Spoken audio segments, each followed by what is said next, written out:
I lost about $4,000 from lending money to friends. I started lending money as early as 10 years old, so in like primary school. Lending money to friends usually is to buy snacks or drinks, or maybe they want to go bookshop and buy new pen, all that stuff, and they pay back like within the next day. During secondary school, my school have a lot of these like gangsters.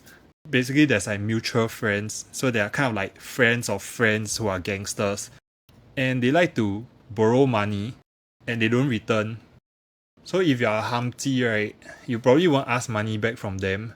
At that period, they will just borrow money, probably $2-3 to $5 at most. That probably add up to about around $100+.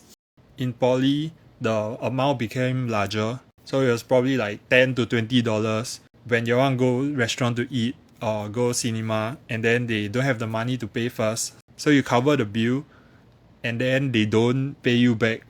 And as a friend, by right you shouldn't feel bad for asking the money to be paid back, but as a nice person you probably will feel bad, and I just can't explain why is that so. Like, you lend money to your friends, they are supposed to pay back to you, but I keep thinking that maybe they have money issues, then I would let it go and not ask them to pay me back.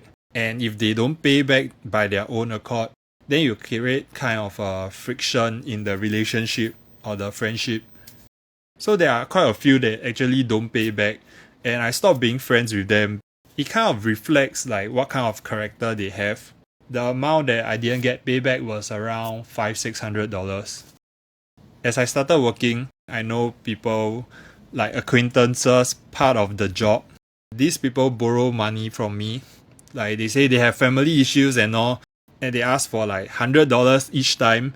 And somehow, after all the experience I had in poly, I feel bad and I still lend it to them. They did say they want to pay it back, but in the end they did not. So that adds up to about $800. But this final one is the worst one of all, because this was a friend that I know. I thought we were close friend, or like at least a good friend.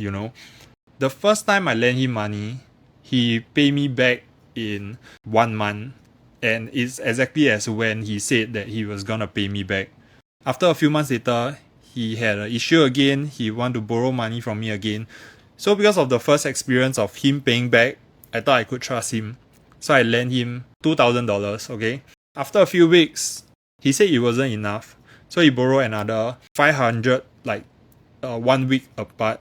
So he owed me $3,000. So he gave me a date that he will pay me back.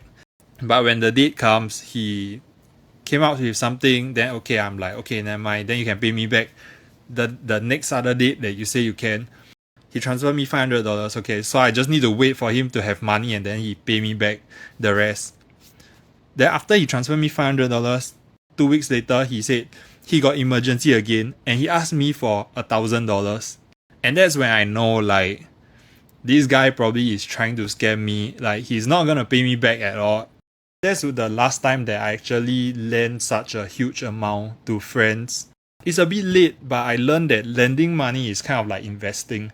When you lend the money out, you don't hope that the money will come back.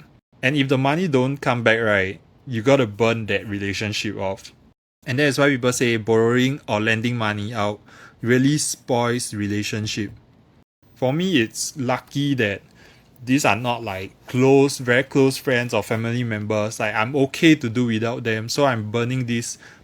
I'm paying this amount of money to burn these bridges. Of course, not all story ends up badly. Some of them did return whatever they borrow from me. But I have also set a rule. Different relationships have different tier where I lend certain amount of money. Acquaintance is a no-no.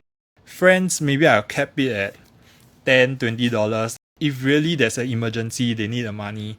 So for close friends, I will lend them depending on their personality, how I know them as a person. And if family members want to lend money, I probably like cap it at a $5,000, I'm not sure.